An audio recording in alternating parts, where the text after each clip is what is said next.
Hello, my friends, and welcome back. Thank you for being with me again today. Today, we're going to discuss some information on a person responsible for the Rwanda genocide, which occurred in 1994. The reason why I picked this article that came in the news 2 days ago, it was because I was astounded by the numbers. So I was thinking, let's make some calculation and see this gentleman, if he would have had enough time, you know what I mean? How many people would have been killed by this guy? Because we have some other people, mentioned all the time as being, you know, this and that and this and that. So I made some comparisons. So let's read this article. Comes from BBC News. Is that a state-owned media outlet, or it's a private? Anyway, but this is from May 12, 2022, and this is the title: Rwandan genocide fugitive Protais Mpiranya. Mpiranya. Oh, piranha. So, Protais Mpiranya. Piranha. Confirmed dead. So, Mr. Mpiranya Protais was confirmed dead. All right, let's see what's going on with this guy. Let me show you his face so we don't have any doubts here about who's talking. This guy, okay? All right, there you go, this gentleman.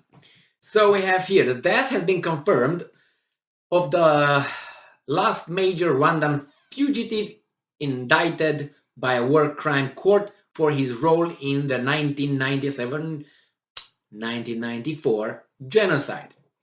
Protais, or Prote Mpiranya, was head of the presidential guard and was accused of ordering the murder of the then Prime Minister Agathe Uwilingiyimana. His officers also murdered the 10 Belgian UN peacekeepers guarding her. Investigators tracked him down to Zimbabwe, that's former Rhodesia, where a recently exhumed grave confirmed he had died in 2006. So from 94 to 2006, he had some time over there, right? About what, 12 years? So they found that Mpiranya has used various allies whilst on the run to evade capture for over 12 years. In the immediate aftermath of the genocide, in which about 800,000 ethnic Tutsis and moderate Hutus were killed by ethnic Hutu extremists in 100 days. So 800,000 people in 100 days. He moved to Cameroon, this guy. So others accused of taking part in genocide had fled over the border to the Democratic Republic of Congo, forming a rebel group known as FDLR.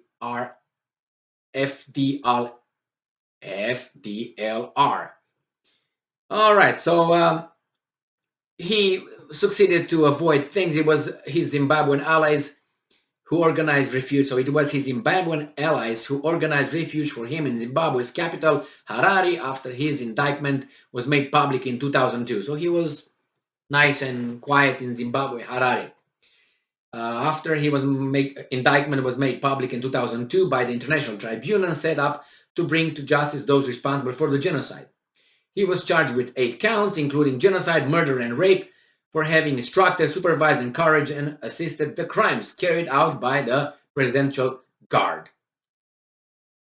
So this is then his wife and daughters went to live in the UK.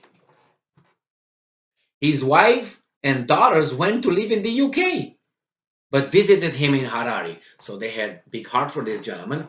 So UK, you got all the Russian oligarchs over there that Russia poisons from time to time, unsuccessfully, I might add, because they are very unprofessional. And I think it needs some training. They have to be sent to Washington for some good training, or maybe Tel Aviv. I'm not sure. Just saying. That's a joke. And they're in Great Britain. Great, okay. I think UK is a big-hearted country, I guess, and gets everybody. Like United States, everybody. You want to find one of these guys, you have 2 or 3 options. That's United States, UK, and Israel. These kind of like the countries who are big-hearted and they help refugees. All right, so well, since October 2006, Piranha's family and associates have gone to great lengths to cancel his death and place of burial. Okay. He have reportedly provided false statements to investigators and coached those who knew of Piranha's presence and death in Harare to lie if questioned. His tombstone was purposely designed to thwart its discovery. All right, so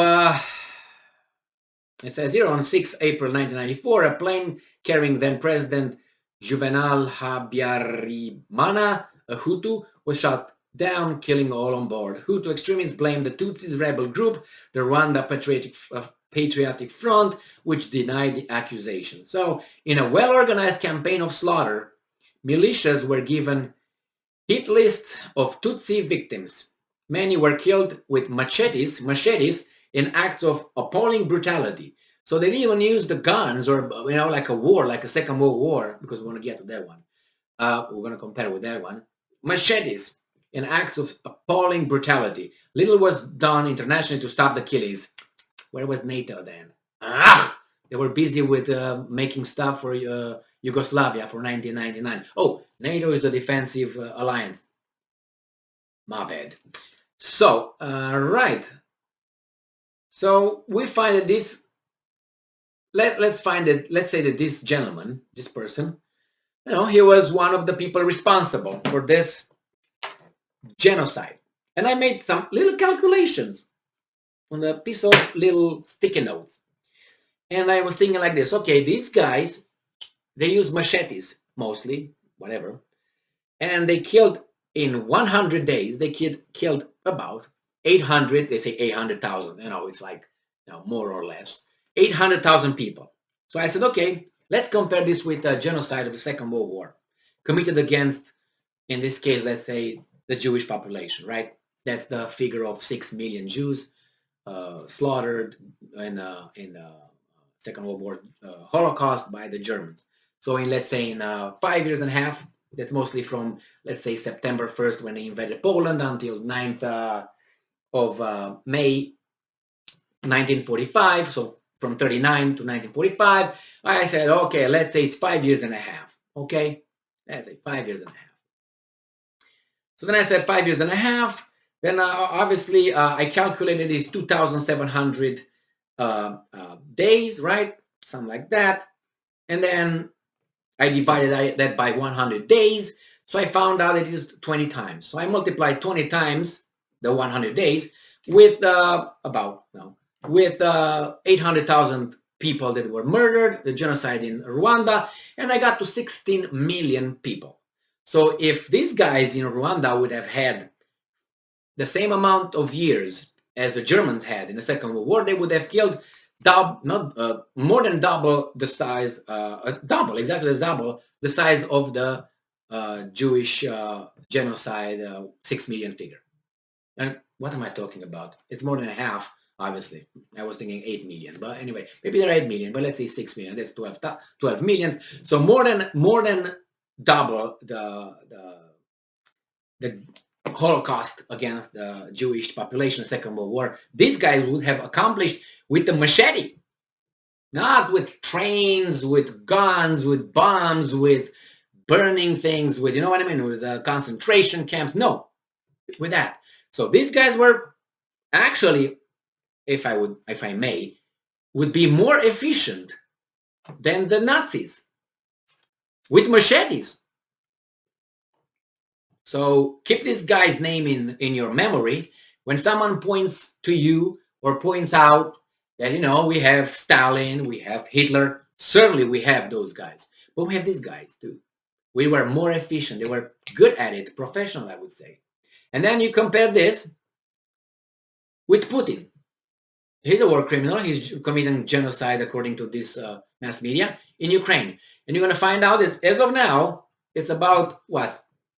3,600 civilians in 2 months and a half. We can calculate that and see if that's true. And the genocide, see if this guy is more efficient than this person here from Rwanda, Mr. What? I can't remember his name. Nevertheless, something with Piranha. Piranha, yeah, Piranha. So Piranha, with his gang, was more efficient than the Germans. And the Germans are supposedly, you know, Mercedes and Krupp and all that. You know, they're very methodically, you know, ein Mann, ein Wort. Yeah, no, look what's going on here. No. So these guys were even better. So I wonder what these guys could have accomplished if they had industry. Mercedes would have been going the dustbin of industry, auto industry, and General Motors, we would have never heard of it. All right, joke aside, these guys were criminals. Thank you very much for being with me again today. Stay strong, stay smart, look for the truth, and be just.